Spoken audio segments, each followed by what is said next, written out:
Así es como grabé este corto completamente sola. Y hay algo que casi nadie sabe, que lo más difícil no fue grabarlo, sino atreverme a publicarlo. Pero antes de explicarles el por qué, les voy a enseñar cómo lo hice. Sin camarógrafo, sin monitor y con un lente que no tiene foco automático. Fue una locura. Cuando empecé a plantear este proyecto tenía claro una cosa, y es que no quería que se viera como un video cualquiera. Quería que se vea cinematográfico. Como era un tema bastante sensible, también quería generarle textura, profundidad. Pude haber utilizado mi lente de 50 milímetros de Sony que tiene foco automático, pero no me estaba generando la atmósfera que quería. Así que terminé usando mi lente de 35 milímetros analógico, que ese fue el primer gran problema. No tenía foco automático, mi pantalla de la cámara no es abatible y yo tampoco tengo un monitor externo. Así que prácticamente me he grabado todo el corto a ciegas.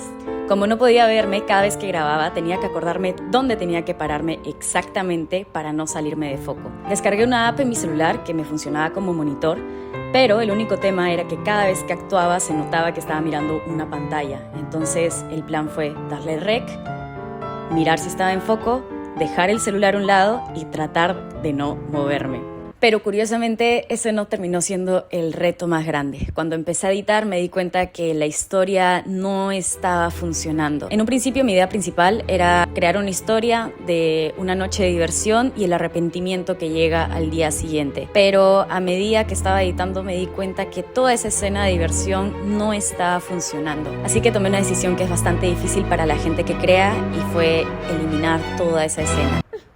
Terminé concentrándome en un ambiente principal, que fue el baño, y unos fragmentos que grabé en mi cuarto. Son decisiones difíciles que a veces uno tiene que tomar, pero la idea principal es poder contar bien una historia. Hubo algo importantísimo que cambió totalmente la narrativa del corto, y eso fue el sonido. Al principio quería contar la historia con una canción, pero no encontraba ninguna que realmente conectara con la historia.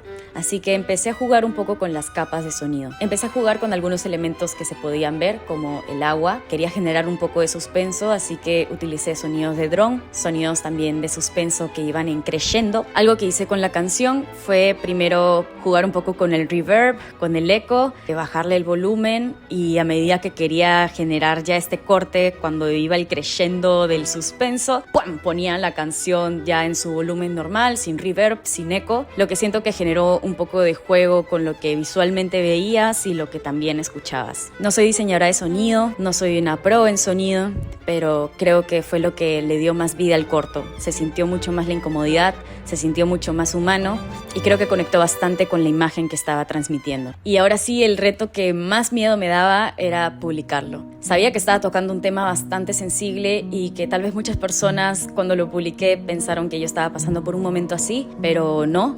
En algún momento de mi vida sí me he sentido de esa manera, y creo que por eso quería transmitirlo. En la parte de la actuación estaba recordando los momentos más difíciles por los que yo he pasado. Ponía música que escuchaba en esos momentos. Por eso siento que ha sido un short film que muestra bastante mi vulnerabilidad, y ese era también uno de los principales miedos que tenía a la hora de compartirlo a todo internet. Bueno, hubieron muchas personas que les gustó, otras que no les gustó tanto, otras que se preocuparon por mí. Creo que eso habla mucho de lo que también uno puede generar contando una historia. Sé que no es para todos, sé que tal vez hubiera cambiado muchas cosas, pero hay algo que he aprendido en mi camino, y es que si no te obligas a terminar algo, aún así pienses que no lo has terminado, nunca lo vas a terminar, porque siempre lo puedes hacer mejor, pero siempre habrá una próxima vez. Así que este es un pequeño recordatorio y gran reto para mí, este video también, de que simplemente hay que lanzarse, confiar en tu trabajo, confiar en el proceso, y poco a poco vas a ir mejorando, vas a ir aprendiendo y hacer las cosas mucho mejor. Y bueno, estoy muy feliz con el resultado. De hecho, no esperaba que tuviera tanta acogida en Instagram. Me encantó. Este corto me recordó mucho el por qué decidí estudiar cine, por qué me gusta contar historias y generar emociones. De hecho, este es uno de los varios cortos que me gustaría subir,